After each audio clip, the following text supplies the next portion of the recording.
Agriculture starts from something as simple and basic as soil.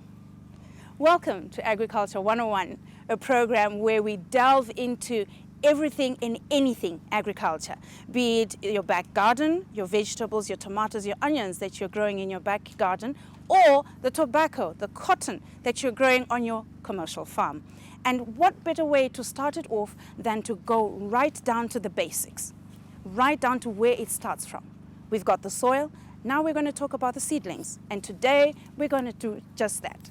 Talk about the seedlings that you require, where you can get them, how you can get them, and how you can ensure that at the end of the day, you have a good crop for your market, for your customer at the end of the day.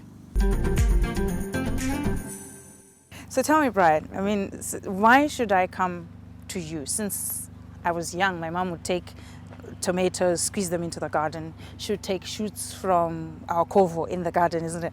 And then plant it, and it would grow, the garden would get bigger, and we would feed the community. Why should I come to you as a seed producer?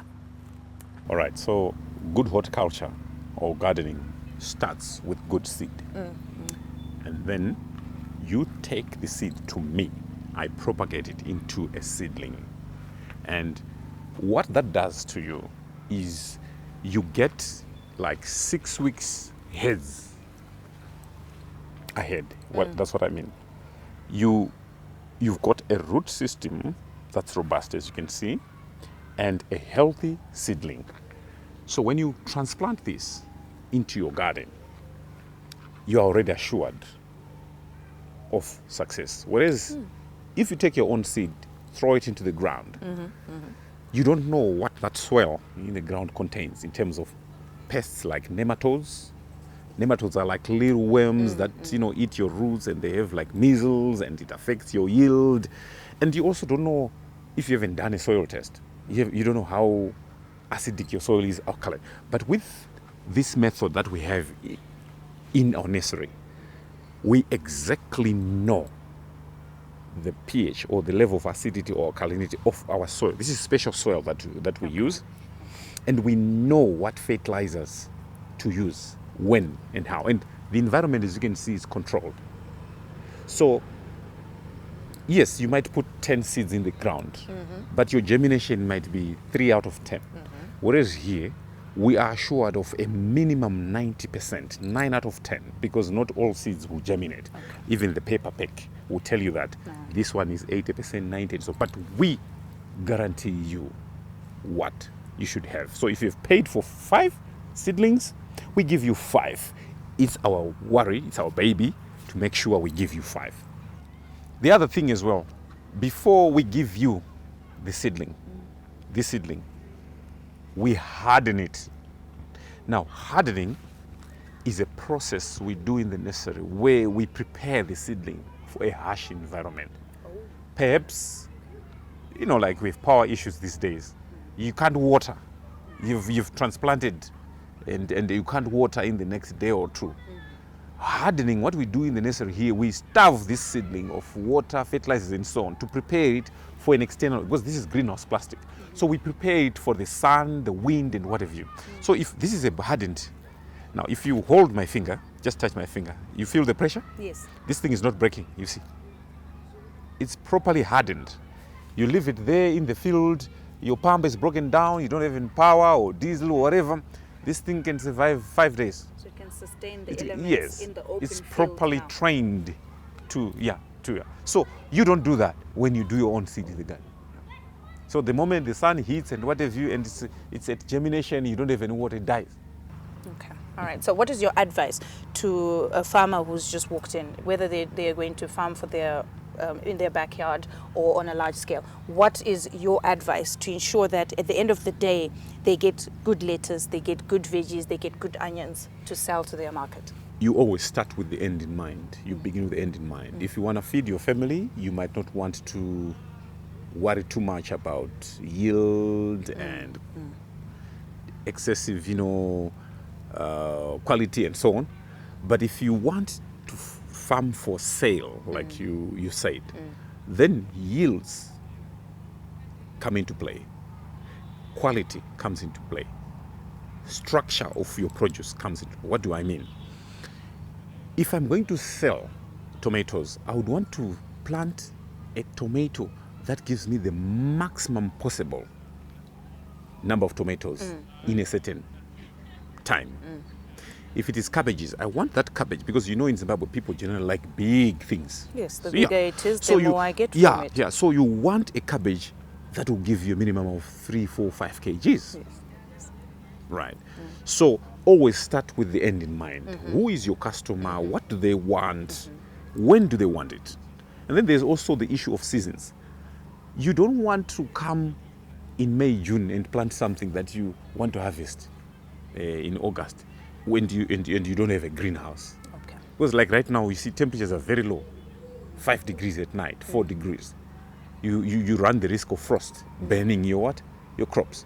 Unless if you have a greenhouse, protected environment, don't bother planting your tomatoes. But there are some crops that do in winter, like your cabbages.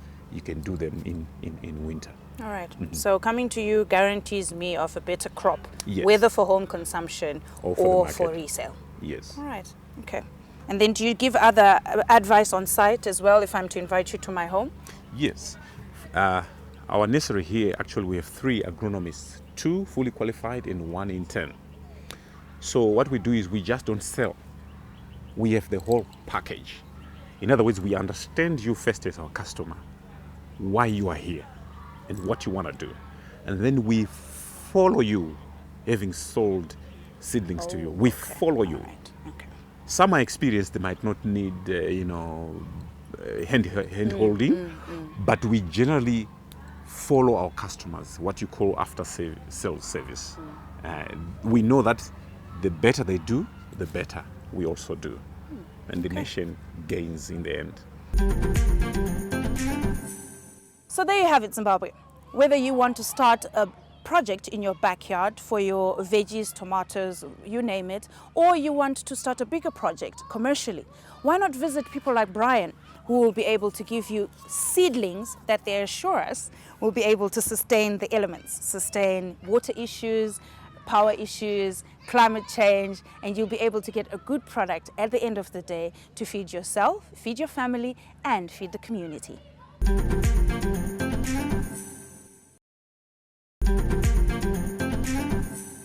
Markets such as these are available all over the country, and they are a meeting place for farmers and consumers for them to be able to get various produce.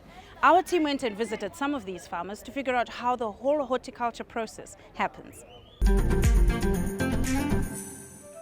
Nearly every homestead in Zimbabwe, both urban and rural, has a vegetable plot for its own food production or for a market.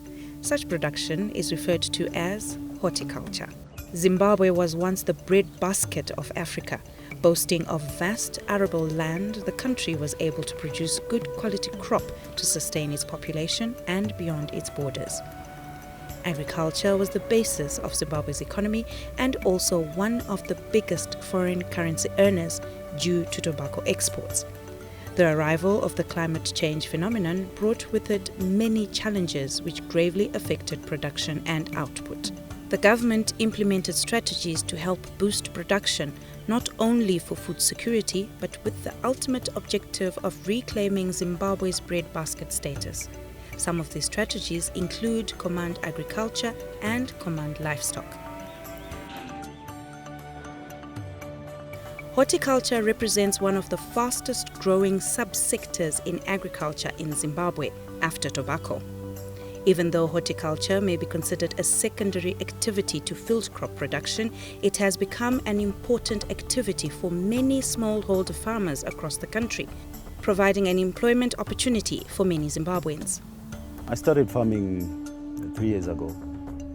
I was doing open field, but I then migrated to this greenhouse project due to various reasons. You know, the weather, the conditions, they won't allow you to do the farming all year round. So I decided to come here and put up this thing, and I got a loan from a local bank and started all this. We've got 2,000 plants of tomato, and we're expecting about 30 tons harvest for 9 months. So I'm expecting a lot. I think this one is a good start.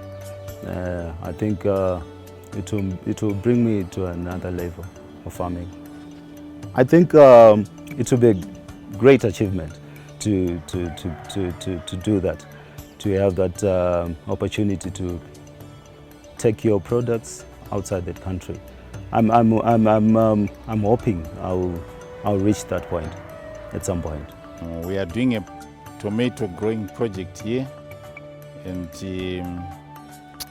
we are trying to up it so that we can increase our yield. This is why we have built a hot net kind of greenhouse. It's a greenhouse under a net, a white net, which is 40% shade.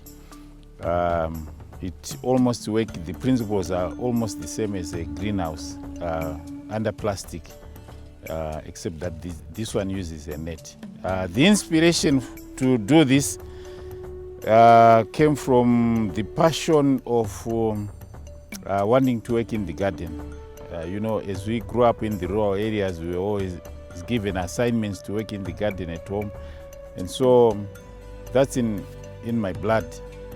And so we have been producing various crops under irrigation here in the backyard until this year we met this concept of hot net and we jumped on board. So this is our first crop. The skills which we were given when we were still growing up are very key, and we need those today so that we can continue to produce. One thing that's lacking, I think, in our young people is this the idea of hard work, using our hands to produce. People now think just of working in the office, white-collar jobs. But I think we need to go back to the roots. We are known for working on the fields, on the farm, and producing. This has been the backbone of Zimbabwe in the past, and it's critical now that we own land, that we utilize it. As you can see, we have more than we can consume here at home, and so whatever excess we have, we are going to be selling it. We already have people who come and buy every day, every morning. We have a queue of people wanting tomatoes, and so we sell to them every day. And then we also sell to workmates and friends in town. While some crops are largely produced for home consumption, such as cabbage, rape, tomatoes and onions, others like baby corn, chili peppers, macadamia nuts, baby marrow and beetroot are produced for greater markets. Horticulture production mainly favors closer proximity to markets for ease of supply of inputs and extension services, and ultimately for transportation and marketing of perishable produce. Horticulture is a specialized form of farming that requires a good climate with relatively low or controlled temperatures, good soils, and a consistent water supply.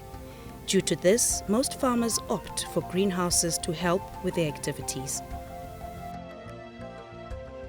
A greenhouse is a controlled environment. As you understand these days, we have what we call climate change.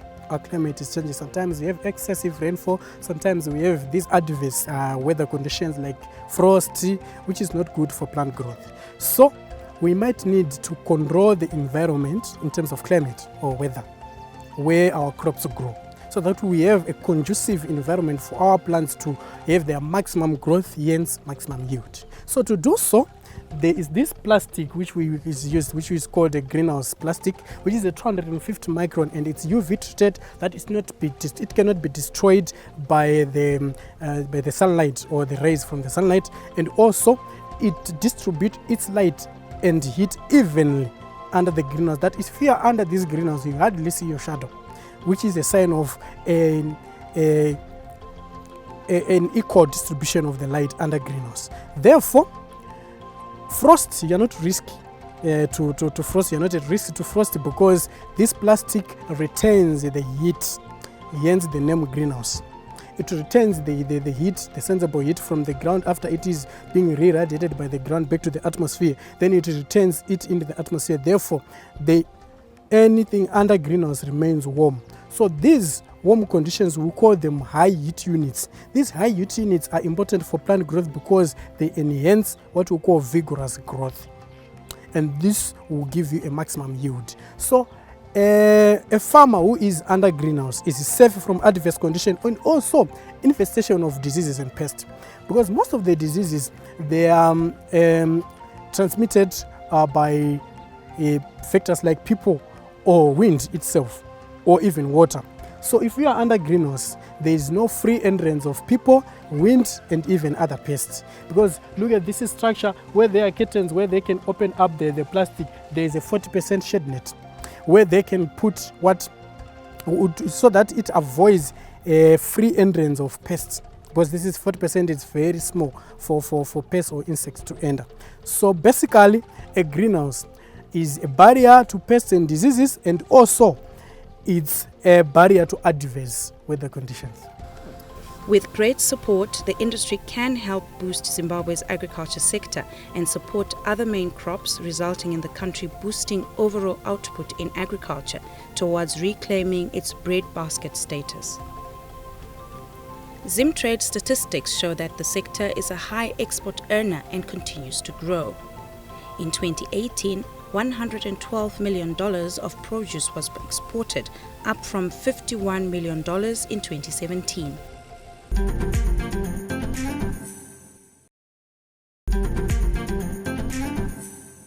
Zimbabwe has implemented various strategies in an effort to reclaim its breadbasket status in Africa, some of them being Command Agriculture and Command Livestock. As we've seen from Godfrey and Mr. Mbiriri, there are various horticulture activities in the country. Let's take it to the experts. Horticulture is a sector that has attracted a lot of people, males, females, and the youths. So now we're going to the experts just to figure out exactly what is involved, the step by step. We've seen the seedlings, we've seen the farmers, we've seen the markets. Let's go to the experts here on Agriculture 101. What can the country do for us to be able to boost production and be able to reclaim our breadbasket status within Africa? Yes, Vanessa, you find that if you look at Zimbabwe, the history of Zimbabwe, you find that we have been producing enough to feed the country and at the same time to export. And all these things we've lost that capacity, because if you look at the farmer, it's still the same farmer, and the methods which they've been using is the one which have gone off a bit, because farmers are no longer following the traditional way of producing crops in combination with the new technology. We are looking at soil analysis to have our soils analyzed so that we correct the soil pH, because most of our soils in Zimbabwe, they are now acidic. There are some which are alkalinic, and they are actually need to be corrected on the pH. You find the correct pH of most crops is between 5.5 and 6.5, but at the moment they are more on the sour side and more on the sweet side. So we need to correct that. Once we have done that, we know we are done. The other thing is, if you look at the climate change, it has got a lot of effect to production at the moment, because the rainfall patterns have changed, they've shifted, right? So we need to make sure that we come up with some mitigation measures. And one of the mitigation measure is the traditional way which farmers used to do, the winter plow. They call it commonly winter plow. Soon after harvesting, by winter it's not like people go in June and plow. No, it's as soon as they harvest, they have to make sure they come in with a plow. You know, plowing the land. If you need to reaping the land. And the idea was to conserve the residual moisture. At the same time, we are turning down the trashes, the stover, everything into the soil, which will decompose at the same time, forming or formulating the feed for the life, the microorganism in the soil. So once there is feed in the soil and you have conserved the soil, the moisture, it means that there is now life underneath, which will give life to the soil, which will be translated to the life in the crops themselves. And I tell you, where there is life underneath, organic matter in the soil, you use your fertilizer, you find 100% performance of your fertilizer you can achieve. And where there is no organic matter underneath, you try to put your fertilizer, it's not as effective. So really that's another route to take to make sure that we prepare our land well ahead of time. And the other advantage of carrying out your winter plow is the timing itself, because timing has got an effect, right, in terms of when to plant. Because where you have done your winter plow, it means that the moisture you are going to receive from the early rains, as little as 15 millimeters, it can actually germinate your maize. And while it's in dry areas where you haven't done your winter plow, you'd need probably 25 millimeters and above. And then when it comes to soybeans, if you receive 20 millimeters, you can germinate your soybeans if you've done your winter plow. If not, you need about 30 millimeters for you to germinate your soybeans. So really, you see, there are lots of advantages in addressing the issue of climate change, because that's the one which is also affecting the productivity these days. And then selection of the right crop. Here I'm not saying variety, I'm saying right crop. Are we planting the right crop for suitable ecological regions? Because in Zimbabwe we've got about 6 ecological regions. So these ecological regions, we need to make sure that we put the right crop which is suited or best suited for that ecological region, for you to produce the maximum potential out of that ecological region. And then if you are, for example, you're in high potential area, you can play around with your maize, long season maize, medium season maize, you know, and other crops, your soybeans and the like. But as you go to marginal areas, low potential areas, you are now looking at drought tolerant crops. You are now looking at your soya, your cowpeas, your sorghum, your finger millet, your pure millet, you know, those drought-tolerant crops for you to achieve the maximum potential, particularly for that area. So once you have done that, timing becomes very critical, that when do you plant these crops for you to achieve the maximum yield or potential yield for that particular area.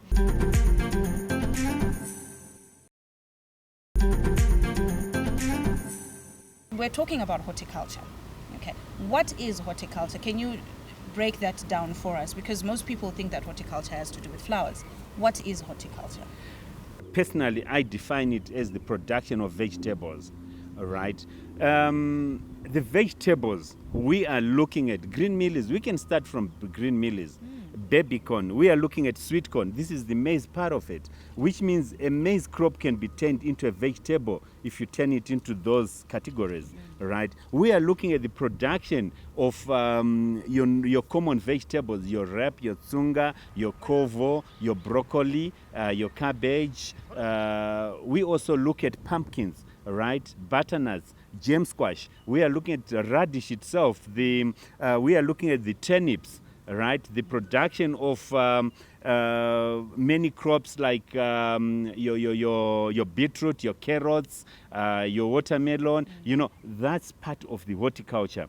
And the good thing with horticulture, it complements some field crops, where we are saying with your field crop you can harvest and start selling maybe after 9 months onwards, 12, 14 months you start getting a return. But now with horticulture, it's an exercise where you are producing and you are selling. Like if you look at potato, For example, you start harvesting after maybe 4 months. If you look at radish, it's 3 weeks. If you look at rep, maybe it's 4 weeks. So once you start harvesting those in between your main crop, it means it's, when I say it enhances your main crop, is because you have something which you're selling in between, and it's actually promoting your income on the farm. Because a healthy farm is the farm which is getting money on a daily basis.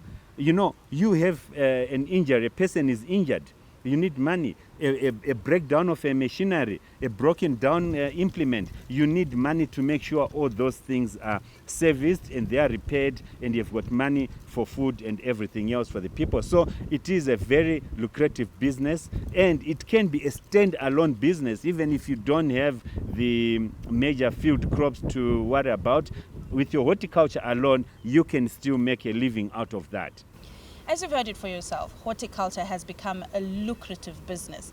And we used to know tobacco as being one of the export earners, but horticulture is also coming up. Last year, we earned about $112 million from exports through horticulture alone. And in 2017, it was a bit low. It was about $59 million. But horticulture is proving to be a very lucrative business, and it doesn't require much skill. You get people like Ivan Craig to come and assist you, Mudumeni Mukuru, and you get the know-how. You know where to get your seeds, how to prepare your land, and who knows it, tomorrow you might be the biggest commercial farmer. And here on Agriculture 101, we're going to show you just how you can do that. So join us again. We are going to be taking horticulture onto the ground, taking it into the fields, and showing you how you can start your horticulture business. If you're already into horticulture, ensure that you get better yields for your market.